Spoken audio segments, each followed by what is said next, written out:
Ahoy! Welcome to another episode of the Bottom of the Stream movie show. My name is Adam. My name's Nick. Welcome aboard. The good ship. Good ship? I don't know. You're just leaving it at that? I just realised we haven't got a name for the boat. It's just the stream boat. It's just the stream boat. We'll give it a name. Let's come up with a name and we'll give it a name. Okay. We're open to suggestions as well. Suggest a name for the stream boat, everybody. How's things, Nick? Looking forward to this one? Yes. It's going to be a fun talk about this one, I think. Yes. Can you just explain why we're here and why you've chosen this? So why every season, Nick and myself have a wild card where we can pick the films that we talk about rather than using the randomizer. Our Patreons also get them. So at the minute we've got 5 people with wild cards. 3 have already been played this season. 2 have already been played. This is the 3rd one. This is my wildcard pick for the season. But this season, we're trying to get to the bottom of the stream. So we're trying to find the worst movie rather than the best movie out of the bottom. We're trying to find the worst. And I think I might have done all right here. What do you reckon? I think you're in the conversation. I mean, why do you hate me? I kind of hate myself a little bit. I'm not going to lie. Yeah, I didn't expect you to go with something like this, and I've got to say, it's good thinking. Yeah, I thought I'd throw you for a curveball. There's somebody in this who I really, really dislike, and I didn't. If I had have realised he was in it, I probably wouldn't have picked it. Okay. But we'll talk about that when we get to it. The film that I've picked for this season's wildcard is called The Hungover Games, and is obviously a parody movie, a comedy movie, and a not very good movie. And I don't do comedy movies at all. I'd never watch a comedy. And so I thought I'd throw a curveball into the team and pick a comedy. However, I seem to have picked the least funny comedy of all time. Can I ask a question? Yes. You may ask many. Did you, at any point, and be honest, did you laugh? No. Not even once? I don't think so. Did you smile? Did you even smirk? I don't think so. Interesting. I genuinely don't think I did. I don't think I did either. So that's where we're starting from. This is a comedy parody movie that has not made either of us even crack a smirk. I don't think by the corners of my mouth went in an upward trajectory at all for all 85 minutes of this. No, I don't think mine did. I watched it today.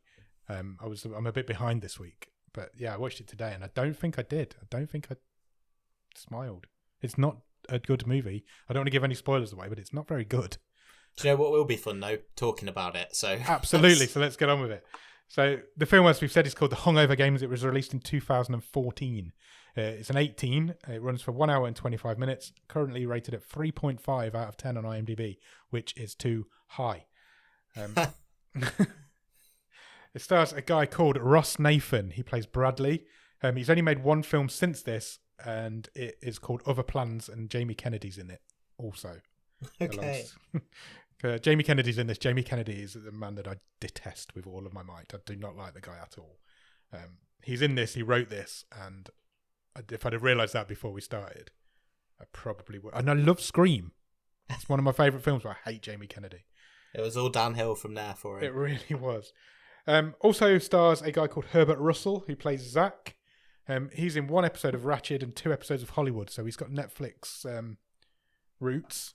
Okay, he's in with Ryan Murphy. Yeah, he seems to be. Somehow has managed to get himself involved with Ryan Murphy. There's also a guy in it whose name is Sam Pancake, which is one of the best names I've ever heard. He plays Tracy. He currently stars in the Saved by the Bell remake that's currently airing in America. Okay, cool. He plays the drama teacher in that, and he's also in Dumpling, which is a film that's appeared recently on the show because the girl from Paradise Hills, she was in Dumpling as well, so he stands alongside her.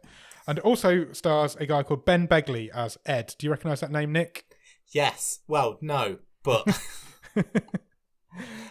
I do not recognise him. Although he looks like they've made him look a bit like Ed Helms, but I know that this is not the first time he's had something to do with a movie that we've talked about. Correct. Do you want to know what's even more of a weird coincidence? And it is a coincidence. Yes. You've got like an absolute hard-on for him. I seem to have.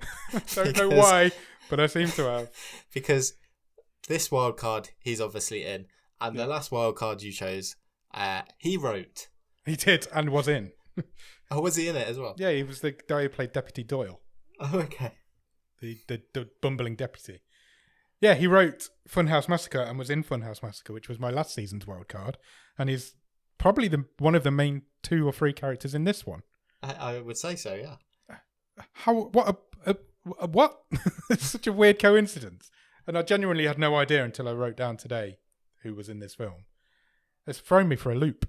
How long have you been in his fan club? I don't know. Maybe I should start it. Maybe I should get him on as a guest. What films do I need to watch in preparation for next season when you inevitably choose him? I don't know. Something that he's been in. Such a weird coincidence that is. But yeah, he's in this. He plays a character called Ed, one of the 3 main characters in the film. Good. There's some cameos in this as well. I don't know if you spotted any of them. Tara Reid. Tara Reid's in it. Caitlyn Jenner's in it. Yes. And Jamie Kennedy's in it. But yeah. Jamie Kennedy plays 4 or 5 different characters in it. I see. I didn't understand. I didn't know if he was being the same person or. No, I think he's playing different people. Right. Okay. Directed by a guy called Josh Stolberg. He wrote the Jigsaw film that I saw recently, and he wrote that and the previous Jigsaw film. So he's written the last 2 Jigsaw Saw films in the Saw franchise. Jigsaw Saw. Jigsaw Saw. He cut his jigsaw teeth on this. That's interesting. He did indeed. Arguably, this is the more horrific film of the 3. Definitely, I'd watch Jigsaw and Spiral over this any day. 3 guys are credited with writing it: Jamie Kennedy, David Bernstein, and Kyle Barnett Anderson. They seem to be a writing trio. They've been credited on a few things together before. I see. Jamie Kennedy's credit is story by, so basically he's come up with an idea and the other 2 have written it. Do you have a 1-word review of the Hungover Games, Nick? Why?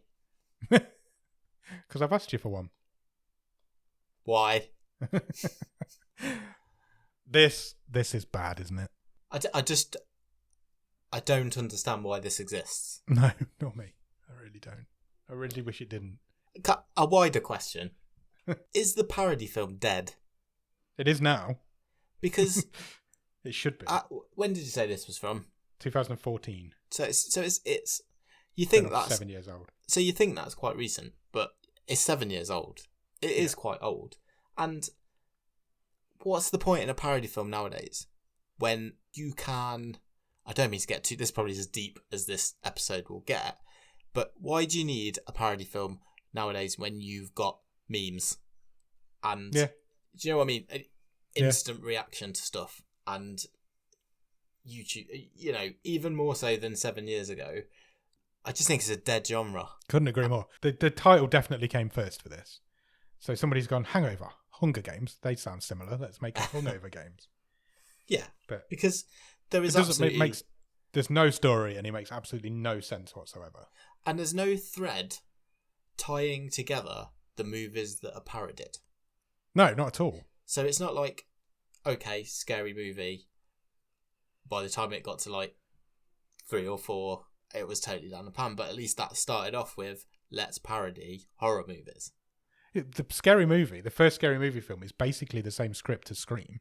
Yeah. But read by comedy actors rather than serious actors. It's virtually exactly the same film.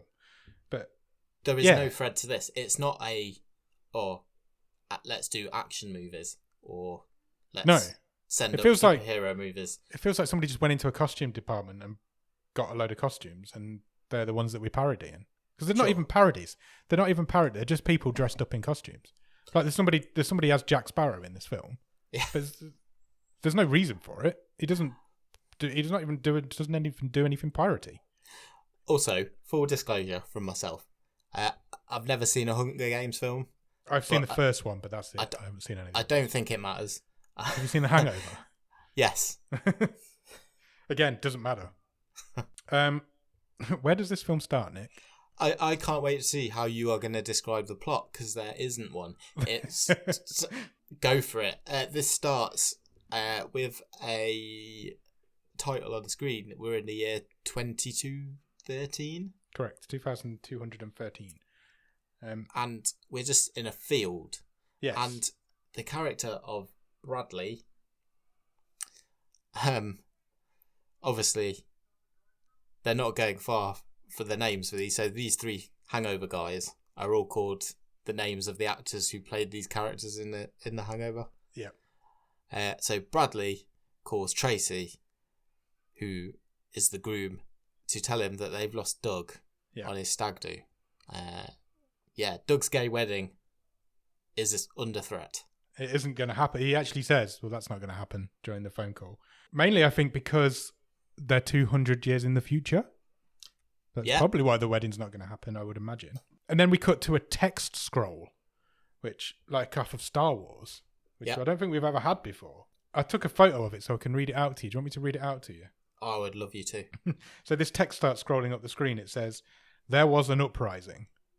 In penance for their lack of creativity, Hollywood was forced to offer up tributes.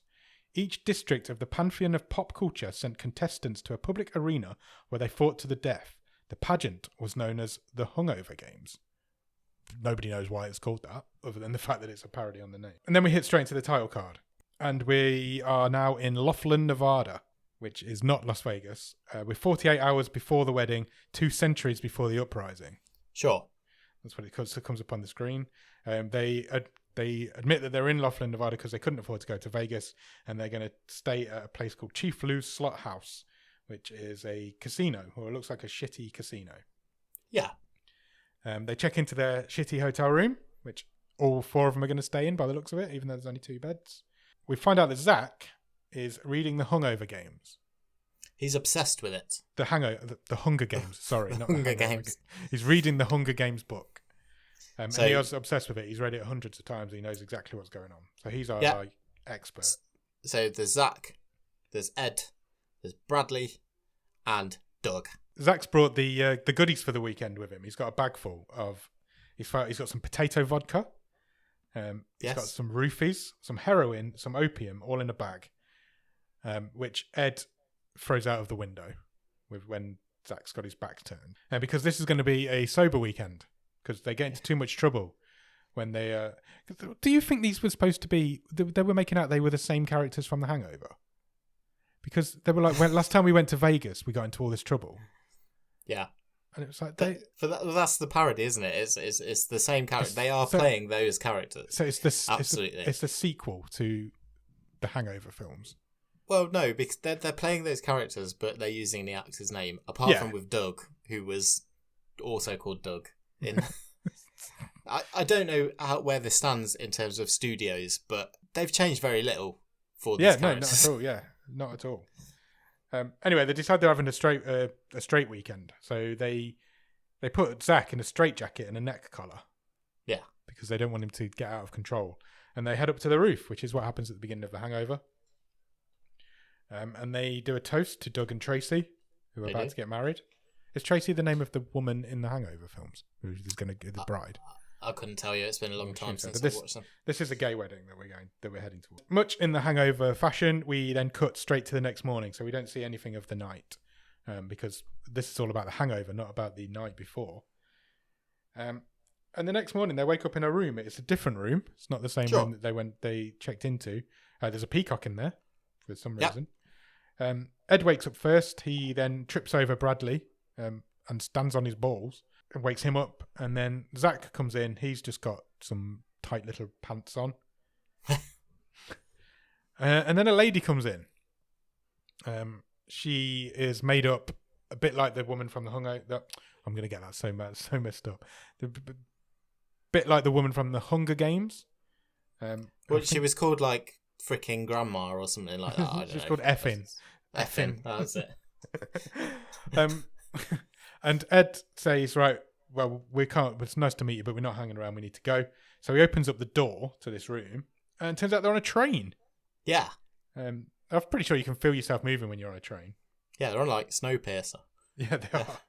I'm sure this is a Hunger Games reference. Like I say, I've never seen it. There may be trains involved. There may be, I don't know. And then, the train's going really fast, so he slams the door, and the effing reveals that they're on the way to the games. Yeah, and they all volunteered. Yeah, well, so we get a drunk flashback now. So while they were drunk, they volunteered to be a part of this game. Jamie Kennedy turns up and does a line of coke. It just, yeah. Just happens. I think that's just Jamie Kennedy, just doing what he does. Yeah, he plays a character. He's playing this character. He's called Mitch. I presume it's a parody of somebody from the Hunger Games. He turns up and tells them that I'm going to teach you how to win the games. Yeah. But then he doesn't tell them anything, and we only meet him once more in this character anyway. And then we meet the two commentators. They're doing like a rundown of all the districts. Sure. So I didn't write down the names of all the districts, but basically they're all pop culture things, aren't they? There's a Lord of the Rings district, so there's a Frodo and Gandalf. I think I got most of them. Okay, go for it. So you've got the Django Unchained district. Of course. The Real Housewives. Yep. Lord of the Rings. There's superheroes. Yep. Avatar. There's like generic horror. Yeah. One's a zombie and one's Carrie, basically. Or Scary, as she's called in there. Yeah. There's The Hangover. There's the Johnny Depps. So that's Tonto, Jack Sparrow, and Willy Wonka. There is the Puppet District. Which is basically just Ted. Yep. And gratuitous nudity. Yep. Which is just two women with their tits out. Rounded off by Catnip Everdeen. Yeah. That's one more laugh than I did in the whole movie. Yeah, she's a troublesome character, but we'll get to that. So yeah, they agree to play. They say to Effin, okay, well, we've got no choice. Let's do this. And we get taken to a training area. Can I ask a question? Yeah. Why? Is that it? Is that your question? Why in 2213? Presumably these games happen every so often. Yeah.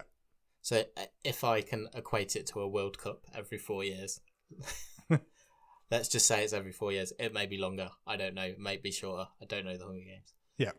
Then, and we're in 2213. Why are all these tropes from like the 2000s to 2014?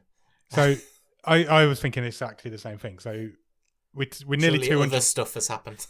We're nearly 200 years in the future. At no point in that 200 years anybody's remembering Johnny Depp's Lone Ranger movie.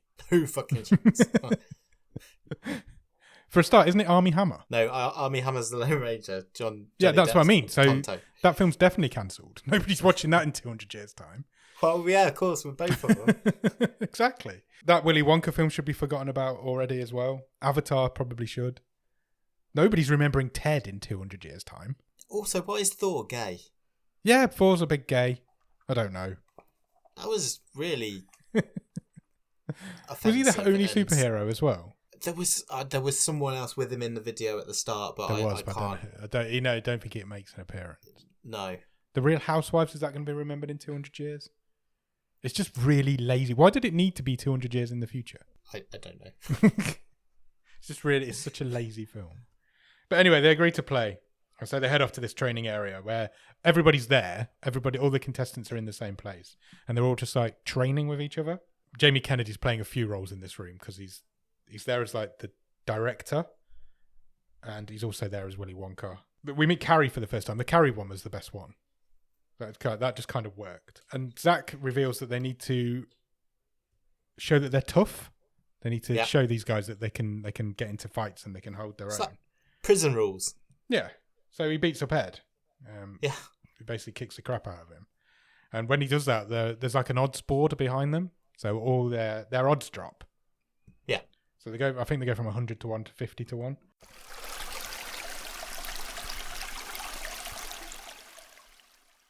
Ed then walks into this girl who's playing catnip. Yeah. Oh my God. That's so wrong. It really is. And she kisses him straight away. She's like, "Oh, thank God you're here. It's so nice to see you." But he has no idea who she is. Yeah, so she knows him from the night before somehow. Yeah. So yeah, he's got no clue though. Bradley comes over. He asks her if he's looking for Doug because they know Doug's here somewhere, but they can't find him. They're still looking for him. So he asks her if she knows where Doug is. She doesn't. That's basically all that happens in that room. I just want to point out that I don't think it's funny to say, we've got these two that are just here for the gratuitous nudity, the two topless lady. Yeah. And then they never play on that. They just are there for gratuitous nudity. Yeah. They don't then flip it. No, not at all. They literally are there. They're there to do what they say they're going to do. They've just got their boobs out. Like the woman with the larger breasts just keeps getting them stuck in a net. It happens like 3 times in this 5 minutes. It does, and even a basketball net. Yeah. I have no words. No, nor me. Then we find out that the games are about to begin. So there's a countdown going on, and everybody's got to get into their tubes. They've all got to stand in this tube, basically. Yeah. But the boys are still looking for Doug. They still haven't found him. Zach accidentally spills some tea on a control panel, and eventually they all get into their tubes, and they get raised up onto the battlefield. Sure. So everybody comes out. Everybody's now standing in a circle. Obviously, because they're for this movie, all the weapons are sex toys. There's like a dildo trident, and it says they're sponsored by some sort of sex toy company just for the laughs, I think. And then we get our first death. Frodo from The Lord of the Rings literally dies straight away as soon as the games begin. Carrie then teleports a sword through a zombie's head. Tonto is quite the killer because he takes out the Hobbit. Yeah, he does. And then he kills like Borat. Yeah. I don't know where Borat came from. No, nor me. I had no idea. Then, like I say, Carrie puts this sword through this zombie's head by thinking about it because it's Carrie. That was probably the coolest moment of the film. Gandalf is then killed by the gratuitous naked ladies. And Ted takes out a couple of dudes, and then he takes out the 2 Django Unchained dudes, doesn't he? Yeah. And then teabags them. Yes. And the guy who's playing Ted is doing a really bad Seth MacFarlane impression. It's really bad. It doesn't even sound like him, but you can tell that's what he's trying to do. And I feel like with a couple of quid, you could have probably just got Seth MacFarlane to do it. Because he's probably into this sort of shit. Sort of thing he does. Jack Sparrow kills like a random MMA guy. Yeah. I think he was called Lone Boxer. Yeah. Because of course he was. And then the boys are kind of running and trying to escape all of this. And they lose Zach now. So we're down to just Ed and Bradley. Yeah. And then a random token Asian guy shows up. Yeah, so obviously this is Ken Jeong's character in The Hangover. Yeah. But at least he kind of moves the plot forward a bit. This guy just felt racist. It really did. Especially later on, yeah. Yeah. So all the way through so far, since they woke up, Ed's been complaining that his mouth tastes of shit. Yeah. This Asian guy reveals why, and this is his only reason why he's in this film. He says, I was with you last night. Guys, great to see you. Yeah. We did a human centipede together. Yeah. Just the 3 of them. Because, what? Why? Why is that a thing? He was like, it's a beautiful thing. One gastric system. Have you ever seen the human centipede? No, I haven't. No, I haven't either. I feel like it's something I will do one day. So the Asian guy was the middle? Yeah. No, Bradley was in the middle. No. Bradley was the front. Ed was the back. I thought Ed was in the middle. Oh, no, Ed. Yeah, Ed, you're right. Ed was at the back because he got the brunt of it. I don't even want to think about it. It makes me queasy. And I don't understand why it's here. Why it's even mentioned. Because no, he just complains all the way through about his mouth tasting the shit. Now we know why, but it just write that bit out. It's not important. Blows chunks everywhere. Yeah, it just throws up everywhere. Then it's night time because that day went really quickly. Jack Sparrow's at a campfire with Willy Wonka and Tonto. Yeah, the Depps have got a fire going. This fire going. But Tonto betrays the Depps. He's a total narc. He is. He makes a signal. And then Ted and Thor and Carrie show up. And there's an alliance forming. And then Willy Wonka gets killed with the dildo trident. In sentences you never thought you'd hear yourself say. I'm pretty sure Jamie Kennedy played Willy Wonka. He did, yeah, he did. So then that little posse have all formed a team. Ed and Brad are still without Zach, and they've decided to sleep in a tree overnight. So they've climbed this tree, and then this little team that we've got set up now are going to camp under the tree. Of all the trees and all the forests. Yeah, they choose that one. So they've got to be really quiet because of the tree. And then we reveal that Zach's with them as well. Zach's joined that little team. Yeah. And so they all go to sleep. Thor's got his face mask on. And then Zach and Tonto are spooning each other. And then the next morning happens. And that didn't go anywhere either. It's just... What's the point? Don't know. What? What's the point? I'm questioning my existence right now. Me too. This film's on for 85 minutes and 80 of it is too much. We cut to the next morning and there's a young girl who we've not mentioned so far who's also playing this game. I think she was called Boo. But she had the voice. She was a young black girl and she had the voice of an old black woman. Yeah, that's the gag. That's the joke. And she spotted a nest of swagger jaggers, which are apparently really badly animated wasps. Yeah. And she's like, she makes out to the guys, look, drop that nest onto the guys below.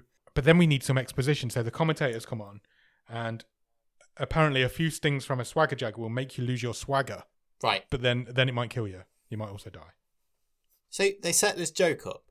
So these wasp things, if they sting you, you're going to lose all your mojo, basically. Yeah. That's my understanding, yeah? Agreed. Yep, that's what it said. And then they just don't do it. Yep, no, it doesn't happen. So they sting people. They sting everybody. They don't do the joke. No, they don't.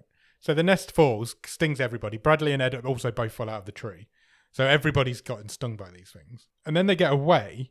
For some reason now, Ed's got Let me just repeat where we are with this. Okay. This is a parody movie. This is a comedy movie where its prime existence, presumably, is to tell jokes and be funny.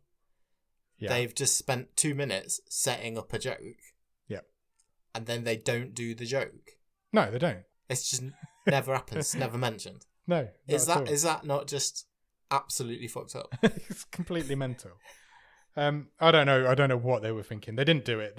Ed and Brad are in a bad way after they've been stung by them.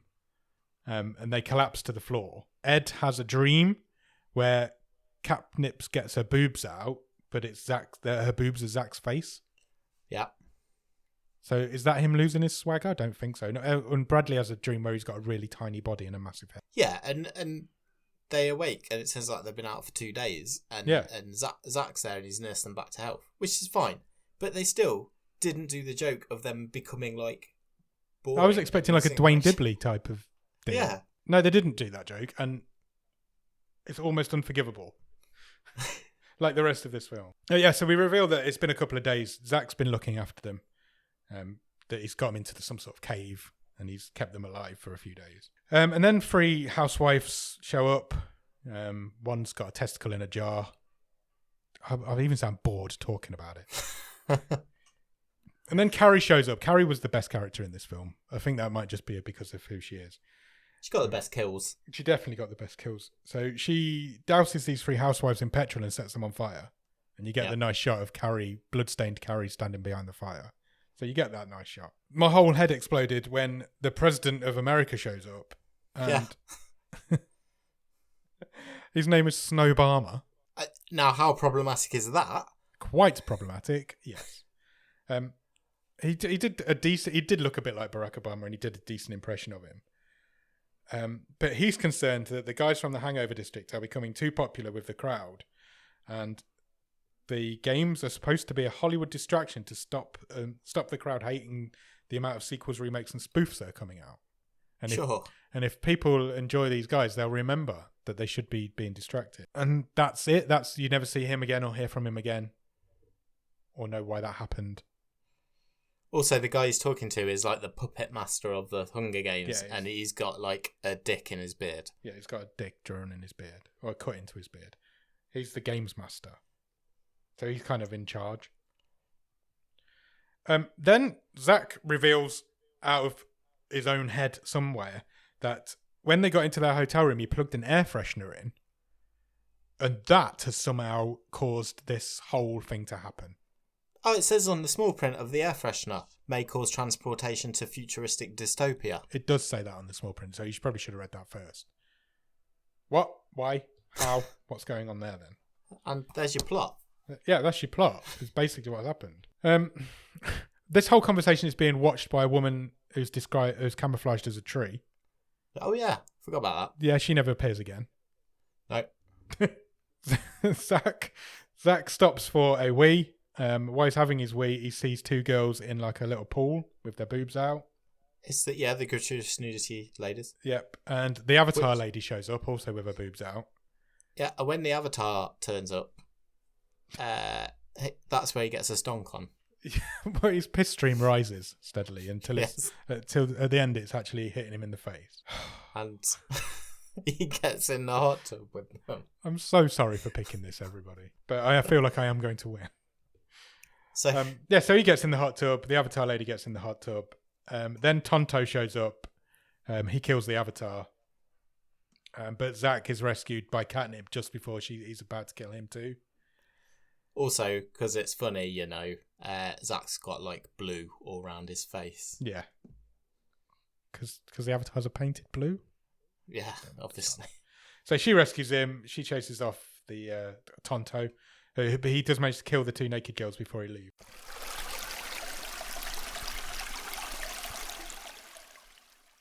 The very next scene that happens after that is we cut to the control room. We meet the games master where he lives. All of a sudden, the computer system goes down.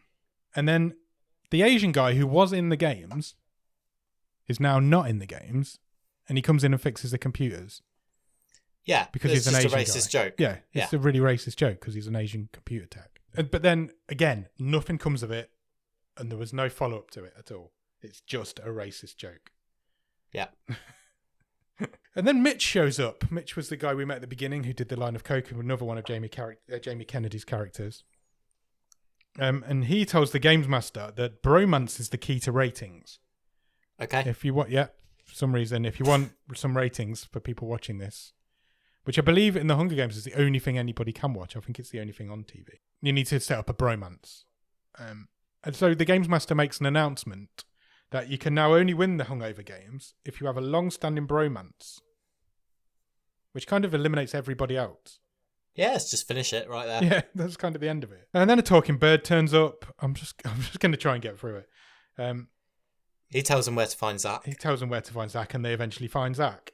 Ed also runs into Catnip, who's got her boobs out and is cleaning a bow and arrow.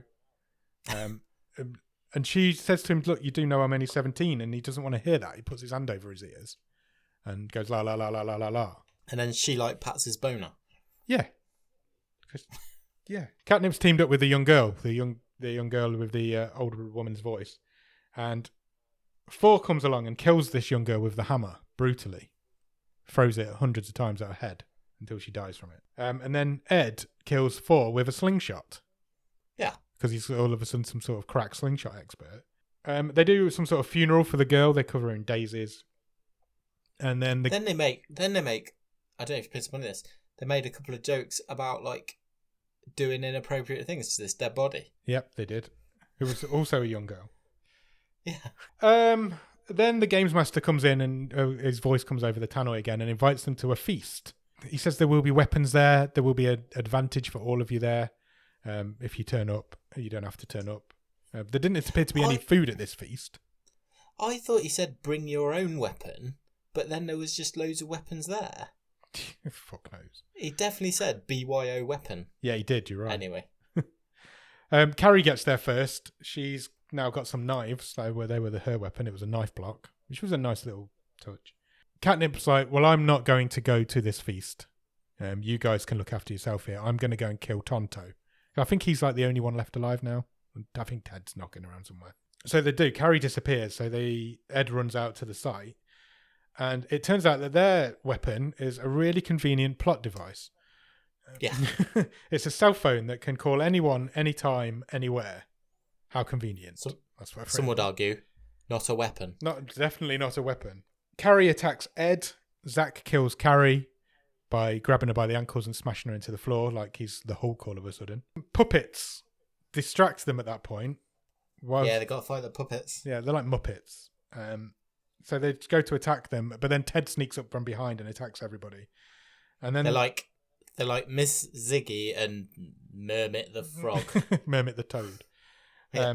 So then we get a puppet fight. There's 3 adult human beings fighting 3 puppets at this point. But then Zach manages to blow them all up by throwing his Hunger Games book onto a landmine. And Ted... Oh, we haven't mentioned the puppet character of Ted. has its dick out. Oh, yeah. All the way through the film. And he takes an arrow to the dick because Catnip's turned up. But she's hurt. She's in a bad way. So she says she defeated Tonto, but she's not good. So Tonto's died off screen. Yeah. But yeah, she's in a bad way. So Ed carries her into this medic's tent that's somehow nearby. And she's like, oh, I'm going to die. I'm going to die. I'm only 17. She reiterates the fact that she's only 17. And then she says, would you like to see my boobs before I die? Yeah. To Ed.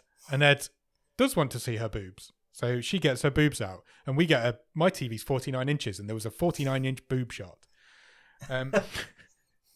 It was just, they were just there. Like the whole screen was just boobs. This was the middle of the day as well. I had to draw my blinds. Oh, imagine if the neighbours had peeped in.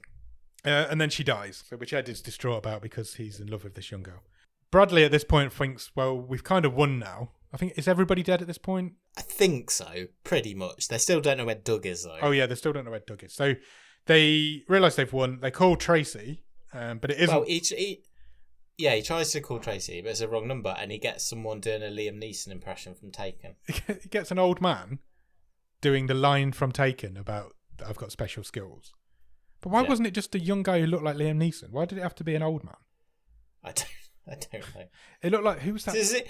Because he was like, you've taken my daughter, and I'm thinking, well, she's going to be pretty old. Okay. He looked like, remember the guy who played John Locke's dad in Lost? He looked like him. Yes. But then, so I'm thinking, oh God, they're not going to start a whole other storyline here, are they? But then Brad's like, oh, I've got the wrong number, and just hangs up on this guy as he's halfway through the Taken speech. And then he rings again, and this time he does get hold of Tracy. And this phone call happened at the beginning of the film, so we're back at where we were at the beginning now. While Bradley's on the phone to Tracy, Zach and Ed are having a little chat, and Zach says, I blame myself for all of this, and Ed says, yeah, so do I. And then Ed reveals that Ed realises he knows where Doug is. Yeah, he says one of the tubes hasn't risen. Yes, because he had a flashback of when Zach spilt his bubble tea over one of the control panels. So they did do some forward planning. So they think Doug's been stuck in a tube for at least a night. Well, it was a couple of days they were unconscious for, so yeah. I'm going 4 days. Yeah. So they run over to this tube that didn't come up, but Doug's not in there. He's behind them. He's in a bush, he is a bush. Dressed up as a bush behind them, and he pushes them into this tube. He says he's going to kill them. Yeah, I'm going to kill you guys. So he's managed to get Catnip's bow and arrow. He says every time we go out, you forget about me and something happens. Yeah, I don't even have any lines in any of these movies, is what he says. Yeah. So he shouts at them a bit, but then he eventually rescues them. And they think they've won because the Games Master revealed that they've got this bromance, and that was what was going to win you the game. But then the Games Master changes the rules. He says, right, there can only be one winner. You need to all fight to the death. Yeah, have at it. So they all run because they think that each other's going to kill them. And they all grab a sex toy weapon each.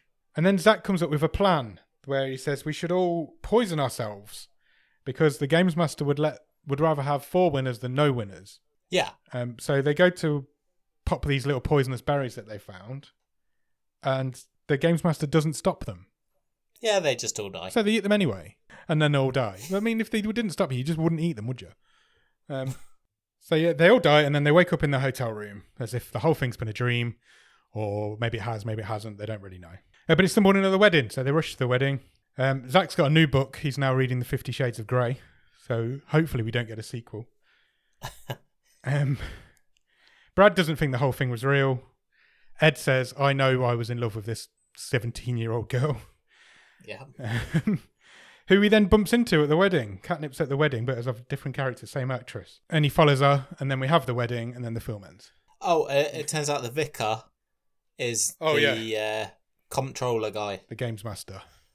Yeah. And when he steps forward into shot, his beard is shaved into the shape of the end. Oh, yeah. And then the film ends. Yeah. This was an absolute bag of shit. It's without a doubt one of the worst films I've ever seen. Yeah. It's so bad. It was complete nonsense. I expected it to be bad. Yeah, I did. And I expected not to laugh. I did not expect that it would be so offensive. Yeah, it's really bad. There's racism in there. There's paedophile jokes all the way through it. One of the characters clearly is a paedophile and is prepared to admit that.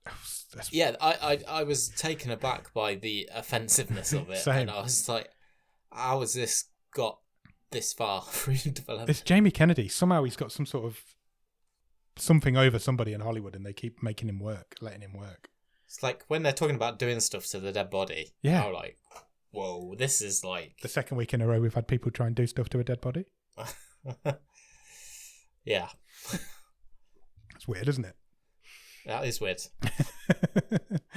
Yeah, no, this is awful. Avoid it. Avoid it at all costs. Apologies. It's not funny. It's not funny. It's not... It looks cheap. No one's good in it. I don't think I can think of anything positive to say. Same, not me. There's just nothing good about it. Everything, like you say, everything looks bad. None of the costumes are even very good. The Ted costume doesn't look anything like Ted. It's just a teddy bear. The avatar's just a woman painted blue. Yeah, like you say, the guy doing the Seth MacFarlane voice is terrible. Yeah, that can't be the best impression they could find. No, sure. I reckon you could get Seth MacFarlane for a couple of pints and a packet of crisps. Put a bit of effort into this. There's nothing there. Do something. Awful. There's nothing there. The whole concept of it is stupid. I don't know why it had to be set in the future, why they needed a telephone that could call anybody in any time, like a sonic screwdriver type, Doctor Who type thing. It's offensively bad.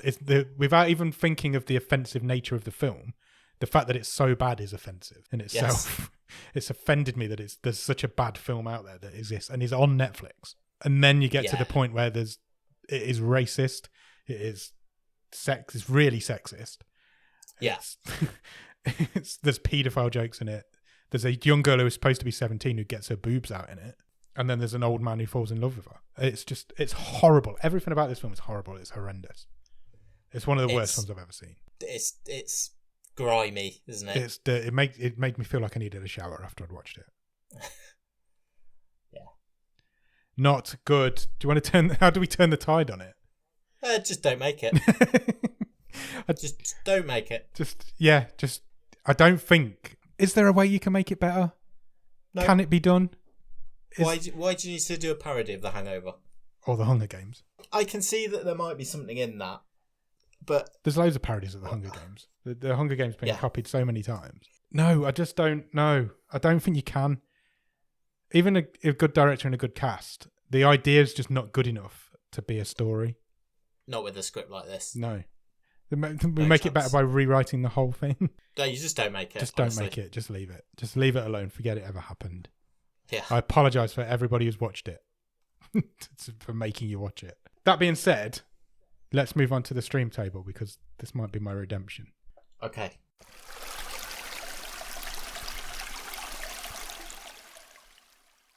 I assume I don't need to read to the top. Bottom 5, I think you'll be safe. I'll read to where we were at with the highest wild card.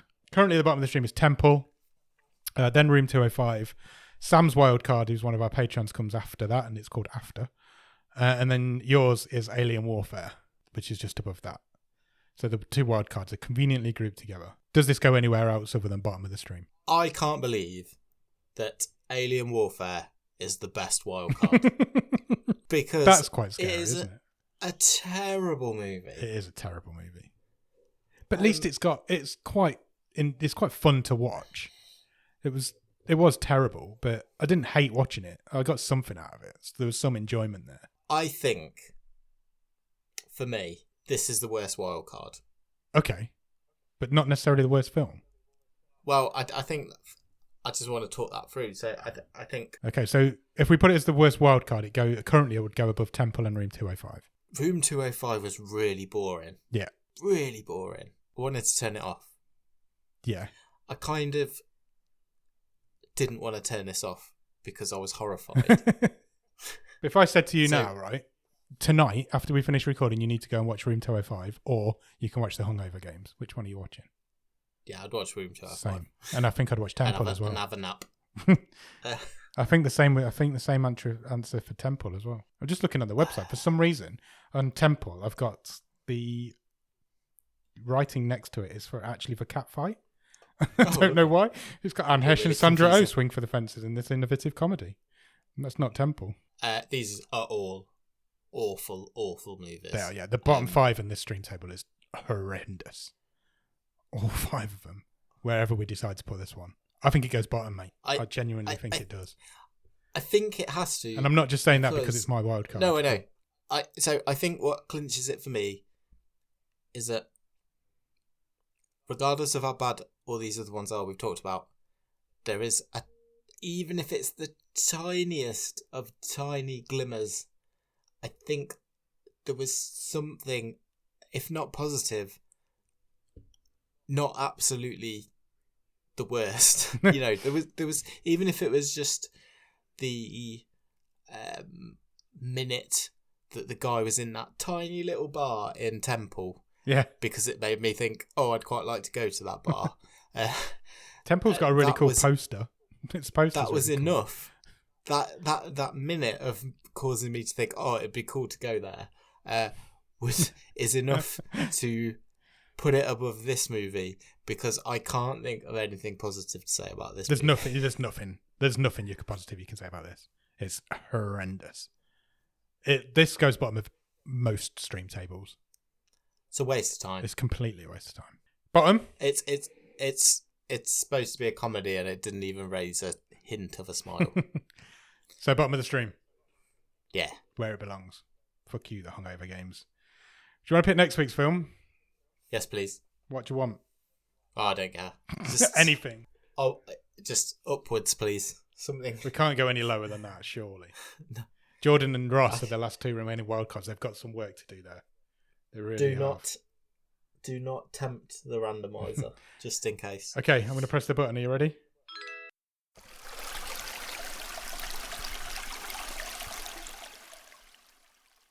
Okay, it's picked a film called Wounds. Any ideas? None whatsoever. I mean, I'm thinking something gory. According to IMDb, it's a drama, horror, mystery thriller. Okay. It's a Netflix original. Came out in October 2019. Do you want the synopsis? Yes, please. It says, disturbing and mysterious things begin to happen to a bartender in New Orleans after he picks up a phone left behind at his bar. Oh, that's intriguing. So far, so not giving much away, but there might be an issue. Do you want to know who the main character is played by? Yes. Armie Hammer.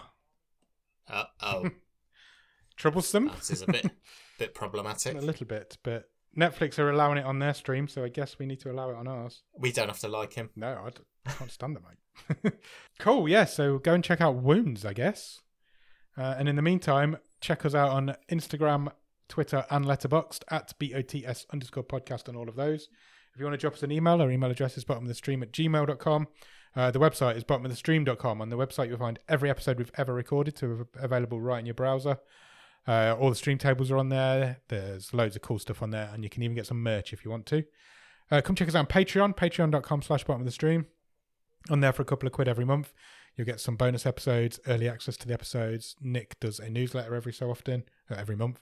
And if you come in at a certain level, we'll give you a wild card so you can pick the film as the same way that I've picked this week's.